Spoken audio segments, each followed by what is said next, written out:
이 셀트리온 삼형제 주가가 왜 이렇게 조정을 받는 것인지. 자, 그렇다면 과연 셀트리온 삼형제는 언제 반등을 할 것이냐. 첫 번째로는 셀트리온 그룹주가 조정을 받고 있습니다. 지난 6월 23일 고점을 찍고 셀트리온이 현재까지 12% 하락을 했고요. 셀트리온 헬스케어와 셀트리온 제약은 같은 기간 18%나 조정을 받았습니다. 그런데 이 기간에 코스피 지수는 오히려 6.5% 상승했거든요. 그래서 이 셀트리온 삼형제 주가가 왜 이렇게 조정을 받는 것인지, 혹시나 셀트리온 삼형제에 안 좋은 이슈가 있는 것은 아닌지, 그리고 만약에 반등을 한다면 반등은 언제쯤 나올 것인지, 오늘은 여기에 대해서 알아보는 시간을 갖겠습니다. 일단은 6월 23일 고점을 찍고 지금까지 계속해서 조정이 나오고 있습니다. 그렇기 때문에 이 기간 동안에 과연 셀트리온과 관련된 주요 이슈가 무엇인지 살펴볼 필요가 있습니다. 그래서 그 부분을 제가 정리한 것입니다. 7월 17일 셀트리온 현장에서 20분 만에 코비드-19 확인 가능한 진단키트 유럽 인증. 이건 좋은 소식이죠. 그리고 20일 중요하죠. 코비드-19 치료제. 이 부분을 현재 지금 일상을 진행을 하고 있는데, 만약에 이상까지 결과가 좋으면 긴급 사용 승인을 신청하겠다. 최대한 빨리 치료제를 내놓을 수 있도록 방안을 마련한다는 것이죠. 그리고 순조롭게 잘 진행이 된다라고 한다면 임상 상상까지, 그리고 출시까지 내년 상반기에 다 마무리를 하겠다. 자, 그런 식으로 인터뷰에서 서정진 회장이 밝혔습니다. 그리고 7월 27일 램시마 SC가 유럽에서 추가 승인을 받았다. 이 부분도 중요한 포인트입니다. 원래 램시마는 셀트리온의 주력 제품이에요. 근데 램시마 SC는 무엇이냐? 제형을 바꾼 것입니다. 원래 램시마를 처방받기 위해서는 병원에 가서 그 다음에 투여를 받아야 됐습니다. 하지만 램시마 SC 같은 경우에는 주사제예요. 그렇기 때문에 집에서도 편하게 사용을 할 수가 있습니다. 그래서 이 부분이 승인이 나는 것이 중요한데, 이것을 바로 해냈다, 그런 얘기죠. 그리고 30일 우리나라뿐만 아니라 영국에서도 이 코비드-19 항체 치료제 임상을 승인을 받았습니다. 그리고 8월 3일 허주마가 국제조달시장에서 입찰 자격을 획득을 했고요. 그리고 8월 4일 삼성바이오로직스와 셀트리온이 송도에 공장을 추가 건설할 것이다, 임박했다, 이런 기사가 나왔습니다. 참고로 이것은 셀트리온 비전 2030이라고 해서 지난 5월에 셀트리온이 인천시와 협약을 맺은 게 있어요. 그래서 2030년까지 무려 40조 원을 투자한다 라고 하면서 송도에도 공장을 건설한다. 자, 그렇게 밝힌 부분이 있는데, 이것에 대한 후속적인 그림이 나온 것이 아니냐, 그 부분에 대해서 다룬 기사입니다. 이렇게 살펴봤는데 딱히 셀트리온의 부정적인 이슈는 없습니다. 그리고 그간 중요한 포인트들, 이런 부분들이 한 단계 더 정상적으로 진전이 되고 있다라는 것을 알 수 있었습니다. 이 기간에 나쁜 이슈는 제가 찾아봤는데 딱히 없었어요. 부정적인 이슈라고 한다면 셀트리온 사업장에서 집단 식중독 현상이 발생을 했다. 근데 이것은 사실 셀트리온 기업 가치와는 무관하거든요. 그렇다면 왜 이렇게 셀트리온 삼형제들이 조정을 받느냐? 지금 현재 2분기 실적 시즌인데 이 실적과 관련돼서 혹시라도 어닝 쇼크가 나오는 것이 아니냐? 자, 그런 우려도 있을 수 있거든요. 그래서 이 부분도 한번 점검해 봤습니다. 셀트리온 그룹주의 2분기 영업이익 컨센서스 추이를 나타내는 그래프입니다. 이 남색이 셀트리온의 2분기 영업이익 컨센서스를 최근 한 달 동안 얼마나 변화를 했는지 보여주고 있고요. 파란색이 셀트리온 헬스케어입니다. 근데 셀트리온을 보시면 거의 변화가 없죠. 7월 둘째 주에는 1,500억이었는데 셋째 주에 1,487억으로 한 1% 정도 조정을 받았어요. 근데 그 이후로는 사실상 계속해서 유지가 되고 있고요. 같은 기간 셀트리온 헬스케어는 그냥 변함이 없죠. 664억. 계속 2분기 컨센서스가 664억을 기록을 하고 있습니다. 그리고 최근에 이 셀트리온 헬스케어 두 기업을 다룬 보고서가 가장 최근이 7월 14일이에요. 이 얘기는 무엇이냐? 사실상 7월 14일부터 8월 4일까지 20일간은 공백 기간이었다. 증권가에서는 셀트리온이나 셀트리온 헬스케어를 굳이 커버하지 않았다는 거예요.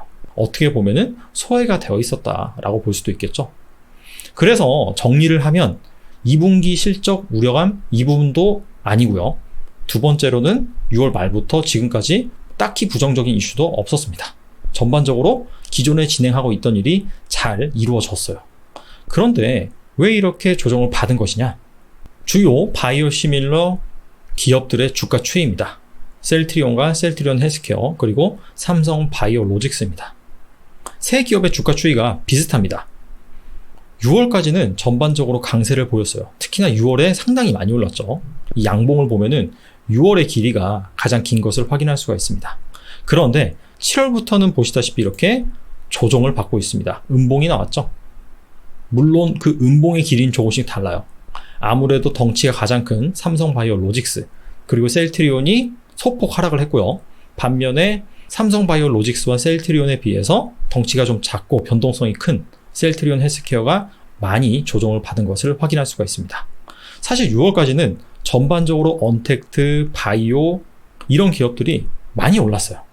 그리고 나서 7월에 접어들자 이제는 지수도 어느 정도 피로도가 쌓이고, 그러다 보니까 언택트, 바이오 이런 주식들 내에서도 순환매가 돌기 시작합니다. 그래서 이 바이오 시밀러가 조정을 받으면서 과연 어떤 기업들이 올랐느냐? 바이오 내에서 치료제 그리고 진단키트를 만드는 기업들의 주가가 엄청나게 올랐습니다. 7월에 바이오 시밀러는 조정을 받았잖아요. 근데 보시다시피 치료제와 진단키트를 만드는 기업들은 이 양봉이 엄청나게 많이 솟은 것을 확인할 수가 있죠. 대표적으로 이 백신 기업들, 모더나, 화이자, 그리고 글로벌 제약사들이 지금 임상, 이상, 상상까지 진행을 하고 있는 기업들이 많거든요. 그러면서 우리나라에서도 이 백신이나 치료제를 만드는 기업들이 상당히 주가가 많이 올랐고요.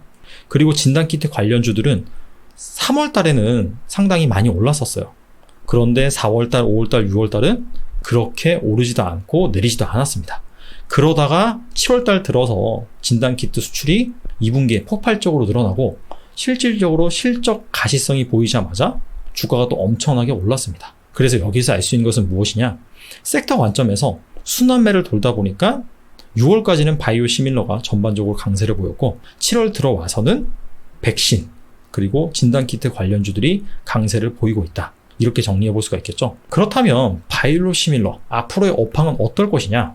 일단 간단하게 수치적으로 확인해 보기 위해서 예상 실적 추이를 셀트리온 삼형제들이 조정을 받은 그 기간을 한번 제가 조사를 해봤습니다.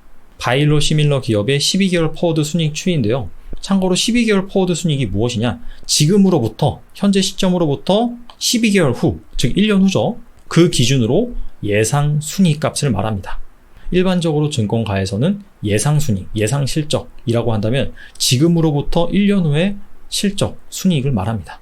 그래서 보시면 셀트리온 같은 경우에는 6월 23일 날 12개월 포워드 순이익이 5,948억이었는데 지금 현재로는 6,400억이고요. 셀트리온 헬스 같은 경우에는 2,900억에서 2,990억. 그렇게 많이 오르진 않았지만은 전반적으로 오르는 모습이고요. 삼성 바이오로직스 같은 경우에도 3,100억대에서 3,400억대로 10%가량 올랐습니다. 여기에서 알 수 있는 것은 무엇이냐? 이렇게 예상 실적 추이는 올라갔는데 주가는 조정을 받았다라는 것이죠. 그래서 결론은 바이오 시밀러 이쪽 섹터에 딱히 부정적인 이슈는 없다. 오히려 최근 한 달간 예상 순이익은 올라가고 있다. 이것이 팩트고요. 다만 치료제 그리고 진단키트 이 섹터에 시장의 시선이 집중되다 보니까 돈이 그쪽으로 몰린 거죠. 그러면서 순환매 관점에서 바이오 시밀러들은 조정을 받았다. 이렇게 정리해 볼 수가 있습니다.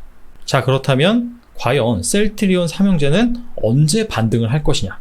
첫 번째로는 2분기 실적을 발표를 했는데 시장의 예상치에 부합하거나 아니면은 그 기대를 넘어서는 어닝 서프라이즈를 거둔다라고 한다면 그때부터는 추세 전환이 일어날 수도 있습니다. 아직까지 셀트리온이 실적을 발표하지 않았습니다. 그리고 셀트리온 헬스케어와 셀트리온 제약은 원래 잠정 실적을 발표하지 않아요. 하지만 셀트리온 같은 경우에는 분기 마감하고 한 달 지나서 그 달 초에 발표를 하거든요. 근데 아직까지 발표가 안 됐다. 아마 늦어도 이번 주 안에는 발표할 것으로 예상이 됩니다. 두 번째로는 지금 현재 치료제, 백신, 진단키트 쪽에 돈이 집중되어 있습니다. 그래서 이쪽 섹터에도 역시나 너무나 많이 오른 나머지 피로도가 쌓이면은 분명히 또다시 조정이 나올 수 있거든요. 그러면서 그 섹터에 들어갔던 돈이 빠지면서 다시금 이 바이오 시밀러 쪽으로 몰릴 가능성도 있다라는 점이고요. 그런데 장기적으로 이 바이오 시밀러 섹터를 본다라고 한다면 이렇게 저금리 상황이 지속이 되고 실적 성장이 과거처럼 계속해서 지속된다 라고 한다면 언젠가는 주가가 여기에 화답할 수밖에 없습니다. 그래서 오히려 셀트리온 삼형제를 굳건히 믿는 투자자들 같은 경우에는 이번 조정이 좋은 기회가 될 수도 있다 라고 생각을 합니다. 그리고 한 가지 따져봐야 될 부분은요, 9월 15일부로 공매도 금지가 이제 풀릴 수가 있습니다. 6개월 정도 금지를 내린 거거든요. 그런데 9월 15일부터는 그게 이제 해제가 됩니다. 그래서 기사를 보니까 공매도 금지를 추가적으로 연장할 가능성이 있다, 이런 얘기들이 종종 나오거든요.